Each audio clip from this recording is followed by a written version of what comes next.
గోకవరం నుండి తంటికొండ దేవస్థానం కొండపైకి 3,75,00,000తో సిమెంట్ రోడ్డుకు శంకుస్థాపన చేసిన స్పీకర్ చింతకాయల అయ్యన్నపాత్రుడు జ్యోతుల నెహ్రూ ముందుగా ఎరకల దిబ్బ వద్ద శంకుస్థాపన చేసి అక్కడ శిలాఫలకాన్ని ఆవిష్కరించారు.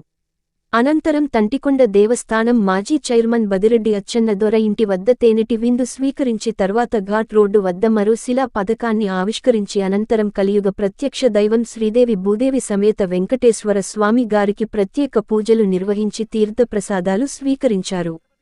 కూటమి ప్రభుత్వం అభివృద్ధికి కేరాఫ్ అడ్రస్ అని నిరూపించుకునేందుకు అప్పుడే ప్లాన్ ఆఫ్ యాక్షన్ ప్రారంభించామని, ఈ రాష్ట్రంలో అధ్వానంగా ఉన్న రోడ్లన్నీ కూడా మరమ్మతులు చేయించాలని ముఖ్యమంత్రి సంకల్పించాలని, గత జగన్మోహన్ రెడ్డి ప్రభుత్వంలో రోడ్లన్నీ కూడా చెరువులను తలపించాయని, 5 సంవత్సరాలలో ఎక్కడైనా ఒక రోడ్డు వేశాడని ప్రశ్నించారు.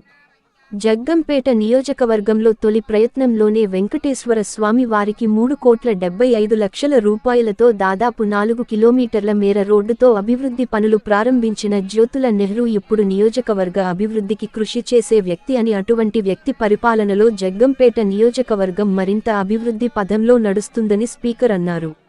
ఈ కార్యక్రమంలో కాకినాడ జిల్లా టీడీపీ అధ్యక్షులు జ్యోతుల నవీన్ కుమార్, జగ్గంపేట నియోజకవర్గం జనసేన పార్టీ ఇన్ఛార్జ్ తుమ్మలపల్లి రమేష్, రాష్ట్ర టీడీపీ కార్యదర్శి ఎస్వీఎస్ అప్పలరాజు, కోర్పు లచ్చయ్య దొర, కన్నబాబు, అడపా భరత్, ఉంగరాల రాము, పాలూరి బోసు బాబు, ఎంపీపీలు, జడ్పీటీసీలు, 4 మండలాల టీడీపీ అధ్యక్షులు, తెలుగుదేశం, జనసేన, బీజేపీ కూటమి నాయకులు పాల్గొన్నారు.